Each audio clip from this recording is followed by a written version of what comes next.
Hello students, कैसे हैं आप लोग। आज हम एक नया चैप्टर स्टार्ट करने जा रहे हैं। आपका सॉल्यूशन जो 12th क्लास का सिलेबस फिजिकल का आपका दूसरा लेसन है। और यहाँ पर हम लोग एग्जाम के व्यू से भी अगर देखें, बोर्ड एग्जाम और कॉम्पिटिटिव जो IIT हो या मेडिकल, यानी दोनों के लिए यह चैप्टर बहुत इंपॉर्टेंस रखता है। तो यहाँ पर हम लोग इसको डीपली इसको देखेंगे, कॉन्सेप्ट हम लोग का क्लियर होना चाहिए। और यहाँ पर सबसे पहले हम लोग सॉल्यूशन का डिफिनीशन हम लोग देखेंगे कि डिफिनीशन आखिर होता क्या है सॉल्यूशन का। तो हम लोग 9th क्लास का सिलेबस रहा है जिसमें कोलाइडल सॉल्यूशन, निलंबन और वास्तविक विलयन ट्रू सॉल्यूशन के बारे में हम लोग पढ़ते आ रहे हैं।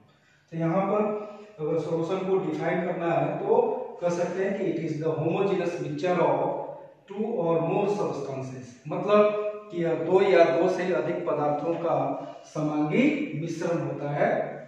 यानी it is the homogeneous mixture of two or more substances, यानी यह दो या दो से अधिक पदार्थों का समांगी मिश्रण होता है। और कोई भी सॉल्यूशन जो होता है वो दो फेजेस के मिलने से, कंबाइन होने से, तो फेजेस कौन कौन से हो सकते हैं।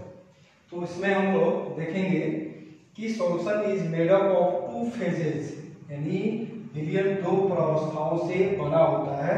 मतलब कि एक आपका फेज होगा डिस्पर्स फेज और दूसरा आपका हो जाएगा फेज डिस्पर्सन मीडियम।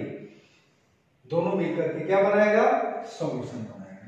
यानी सॉल्यूशन एक हो गया डिस्पर्स फेज, दूसरा मीडियम हो गया आपका डिस्पर्सन मीडियम। दोनों के कंबाइन होने से आपको सॉल्यूशन प्राप्त होता है। हिंदी में इसको परिक्षिप्त अवस्था, डिस्पर्स फेज को परिक्षिप्त अवस्था बोलते हैं और डिस्पर्सन मीडियम को परिक्षेपण माध्यम बोलते हैं।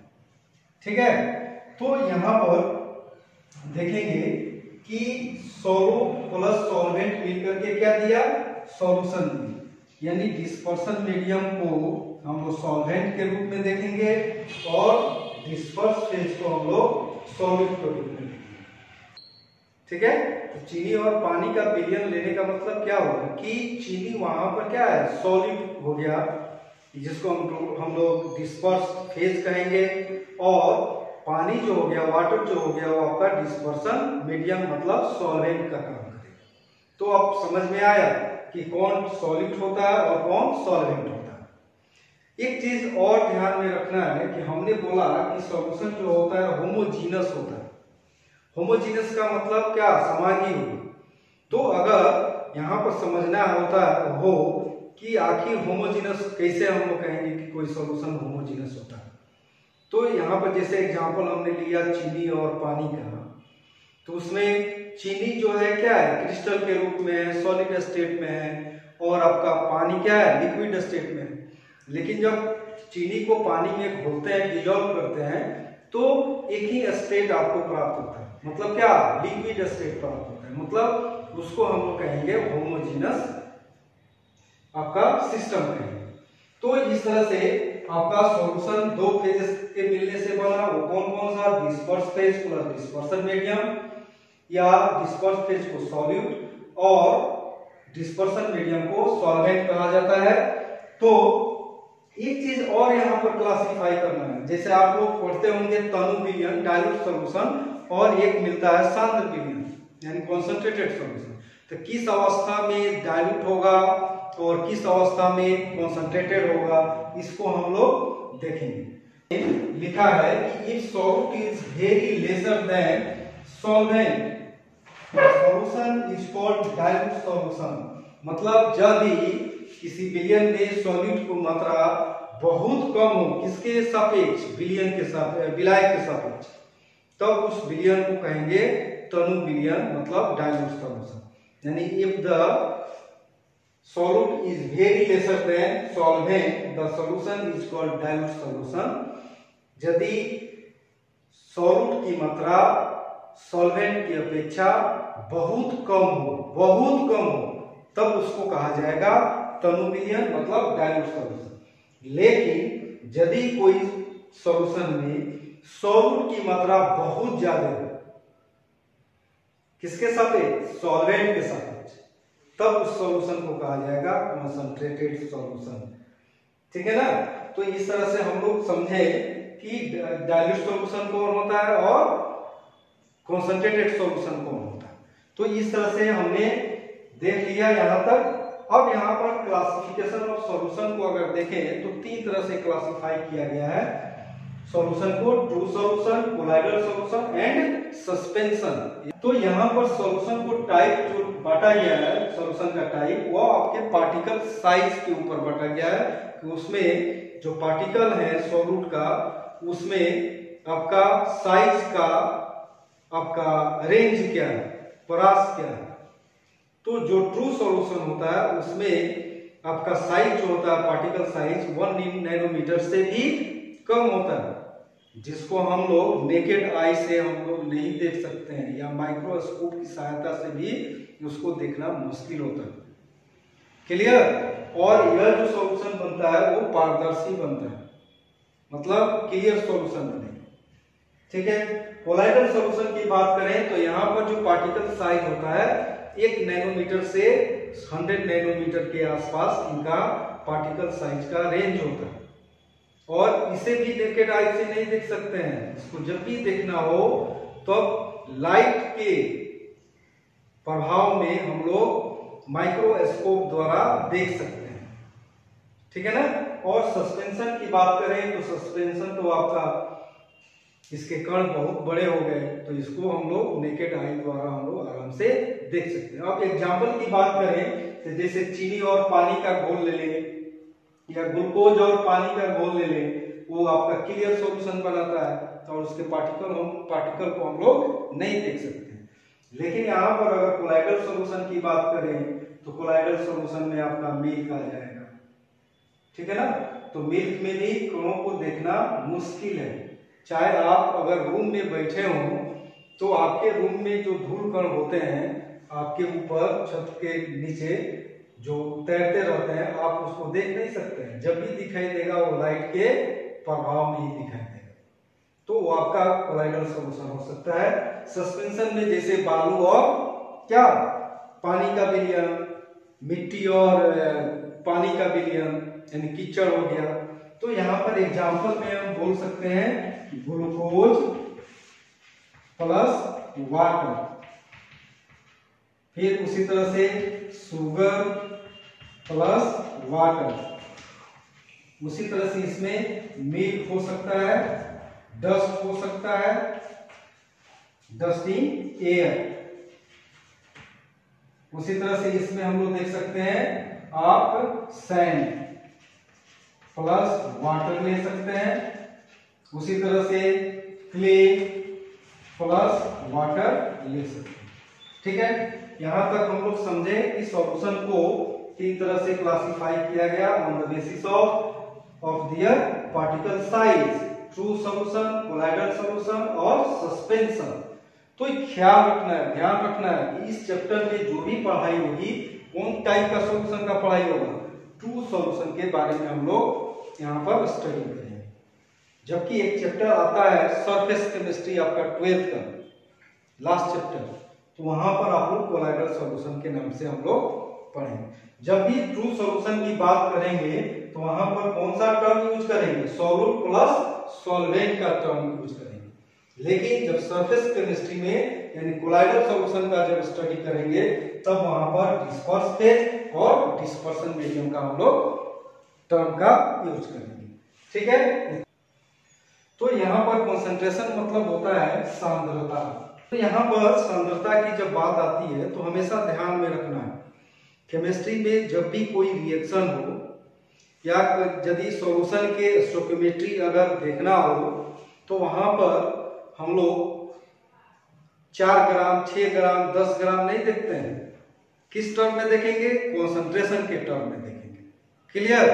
वो कंसंट्रेशन टर्म जो होता है वो कुछ पद है, कुछ टर्म्स है जिसके रूप में हम लोग एक्सप्रेस करते हैं। जैसे आप लोग 11th क्लास में मोलारिटी पढ़ चुके हैं, मोलालिटी पढ़े हैं, मोल फ्रैक्शन पढ़े हैं, मास परसेंटेज पढ़े हैं। तो इसको हम लोग कॉन्सेंट्रेशन के टर्म में हम लोग ये 4 तरह से हम लोग इसको एक्सप्रेस कर सकते हैं। क्योंकि नॉर्मेलिटी भी होता है तो आप उनके सिलेबस में नॉर्मेलिटी नहीं है। तो यहाँ पर सबसे पहले हम लोग इसको डिफाइन करेंगे कि कॉन्सेंट्रेशन टर्म जो है उसको हम लोग डिफाइन कैसे करेंगे। तो हमने क्या लिखा कि the number of gram mole of the solute और substance dissolve in unit volume of the solution is called concentration of the solution. ठीक है, तो यहाँ पर हम लोग देखेंगे, यहाँ पर हिंदी में इसको बोल सकते हैं, एक्सप्लेन कर सकते हैं कि किसी विलेय या पदार्थ के ग्राम मोलों की संख्या जो किसी विलयन की इकाई आयतन में घुली होती है विलयन की सांद्रता कहलाती है। हमने क्या बोला कि किसी पदार्थ या विलेय के ग्राम मोलों की संख्या जो विलयन के इकाई आयतन में घुली होती है वह आपका विलयन की सांद्रता कहलाती है। और किसी विलयन की सांद्रता को हम लोग निम्न पदों में हम लोग इसको एक्सप्लेन कर सकते हैं, एक्सप्रेस कर सकते हैं, यानी कर सकते हैं कि concentration of the solution is expressed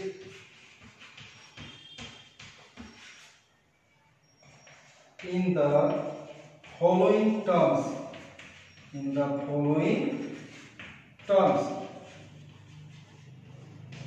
यानी किसी विलयन की सांद्रता को हम लोग निम्न पदों में व्यक्त करते हैं। वो पद क्या क्या होगा, वो टर्म्स क्या क्या है? सबसे पहला नॉर्मेलिटी, जिसको कैपिटल N से डिनोट करते हैं। दूसरा हो जाता है मोलालिटी, मतलब इसको कैपिटल M से डिनोट करते हैं। तीसरा हो जाता है मोल फ्रैक्शन, मतलब X से डिनोट करते हैं। और चौथा हो जाता है आपका मास परसेंटेज, मतलब इसको परसेंटेज मास द्वारा हम लोग इसको एक्सप्रेस करते हैं। तो 4 जो आपका मोल फ्रैक्शन, मोलालिटी नहीं लिया हमने, पांचवा आपका मोलालिटी हो जाएगा, इसको स्मॉल m से डिनोट करते हैं। तो किसी भी सॉल्यूशन के कॉन्सेंट्रेशन को हम लोग 5 तरह से हम लोग एक्सप्रेस कर सकते हैं। वो 5 आपका टर्म्स क्या क्या हो सकता है? पहला नॉर्मेलिटी, दूसरा मोलालिटी, तीसरा मोल फ्रैक्शन, चौथा आपका मास परसेंटेज और पांचवा आपका मोलालिटी। मोलालिटी का मतलब हो गया मोलरता, नॉर्मेलिटी का मतलब सामान्यता, मोलालिटी का मतलब मोलरता, मोल फ्रैक्शन का मतलब मोल अंश और मास परसेंटेज का मतलब हो गया आपका द्रव्यमान प्रतिशतता। क्लियर? तो यहाँ पर सबसे पहला टर्म हम लेंगे, यहाँ पर हम लोग मोलालिटी ही लेंगे सबसे पहले, बाद में हम लोग देखेंगे आपका नॉर्मेलिटी को, क्योंकि सिलेबस आपका मोलालिटी से संबंधित है। तो मोलालिटी को अगर एक्सप्लेन करना हो तो यहाँ पर जैसे हम लोग कॉन्सेंट्रेशन को एक्सप्लेन किए कि यूनिट वॉल्यूम, ग्राम लोग तो सब किसी का है, सब सॉल्यूशन के लिए ग्राम मोल लेंगे हर एक सॉल्यूट के लिए, लेकिन यहाँ पर यूनिट जो है सॉल्यूशन का यूनिट जो है वो आपका बदल जाएगा। ठीक है, तो यहाँ पर सॉल्यूशन के लिए यूनिट यहाँ पर क्या लेंगे? 1 लीटर, मतलब कह सकते हैं इसको कि the number of gram mole of solid और substance dissolved in 1 liter of the solution. That solution is called molar solution.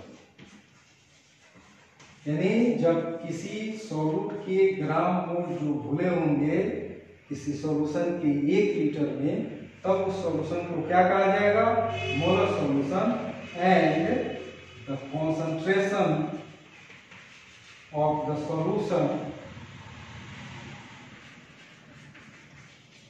is termed as molarity. termed as molarity. और इसको क्या चीज से डिनोट करेंगे, इसका हिंदी में हम लोग देख लेंगे, अभी फिलहाल आप लोग लिख लीजिए। तो डिफिनीशन हमने क्या बताया था मोलारिटी का, कि the number of gram mole of solute और substance dissolved in 1 liter of the solution, that solution is called molar solution. Concentration of the solution is termed as molarity. तो हिंदी में इसको कैसे एक्सप्लेन करेंगे, तो यहाँ पर कर सकते हैं कि किसी विलेय या पदार्थ के ग्राम मोलों की संख्या जो किसी विलयन के 1 लीटर में घुली हो, वो विलयन कैसा कहलाएगा, मोलर विलयन कहलाएगा, और इसकी सांद्रता को क्या कहेंगे, मोलारिटी कहेंगे। तो इसको लिख देंगे कि तथा इसकी सांद्रता मोलरता का होती है।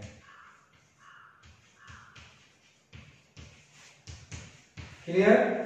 और इसको क्या चीज से डिनोट करेंगे, एम के द्वारा डिनोट किया जाता है। अब यहाँ पर एक्सप्रेस करना है, डिराइव करना इसके फॉर्मूला, तो कैसे करेंगे, यहाँ पर मान लेंगे कि late W is the weight of solute or substance dissolved in V liter of the solution। यानी उस वेट को क्या मान के चल रहा है कि V लीटर सॉल्यूशन में क्या है, घुला है। V लीटर सॉल्यूशन में किसका घुला है, W ग्राम, तो सॉल्यूट और सबस्टांस को जो आप घोले हो उसकी मात्रा को एक्सप्रेस कर रहा है। M नोट है, M नोट क्या है कि जिस सबस्टांस या सॉल्यूट को घोले हैं, डिसॉल्व किए हैं, उसके मोलर मास को वो एक्सप्रेस करना। तो यहाँ पर यूनिटी लॉ पर लेके चलेंगे कि V litre of the solution contains W gram of the solute. क्या हमने किया कि सॉल्यूशन के V लीटर में कितना ग्राम घुला हुआ है सॉल्यूट का, तो W ग्राम घुला है। तो V litre of the solution contains कितना, W बाई M नॉट ग्राम मोल। चूंकि आप डिफाइन कैसे किया हो, ग्राम मोलों की संख्या, न कि वेट से। तो यहाँ पर जो वेट है उसको आपको क्या चीज में चेंज करना है, ग्राम मोल में चेंज करना है। और ग्राम मोल का फॉर्मूला क्या होता है, weight in gram by molecular mass. ठीक है। तो यहाँ पर आप क्या किया, हमने मोलर मास से डिवाइड किया उसके वेट को, तो क्या मिल गया हमको, ग्राम मोल। तो हमने क्या किया कि V litre of the solution क्या चीज में बदल लिया, ग्राम मोल में बदल लिया। अब यहाँ पर क्या बोला गया, 1 litre of the solution, 1 litre of the solution. तो कर सकते हैं 1 लीटर में क्या हो जाएगा कि W इंटू 1 लीटर को ml में बदल लीजिए, 1000 ml हो जाएगा, by M not into V ml, V litre को भी ml में हम लोग चेंज कर लेंगे। तो फॉर्मूला आपका क्या बनेगा मोलारिटी का, W into 1000 by M not into V ml। याद रखिएगा इसको, T इसका फॉर्मूला क्या हो जाएगा, weight into 1000 by M not into V ml। मतलब कि विलेय या कोई पदार्थ को जो आप सॉल्यूशन में घोल रहे हैं उसकी मात्रा 5 ग्राम 10 ग्राम जो हो, और उस सॉलिड का, उस पदार्थ का मोलर मास क्या हो गया, m नॉट हो गया, और कितने आयतन में आप घोले वो आपका हो गया V। ठीक है। तो फॉर्मूला आपका याद रखेंगे कि m इज इक्वल टू क्या, W into 1000 by M not into V। Okay.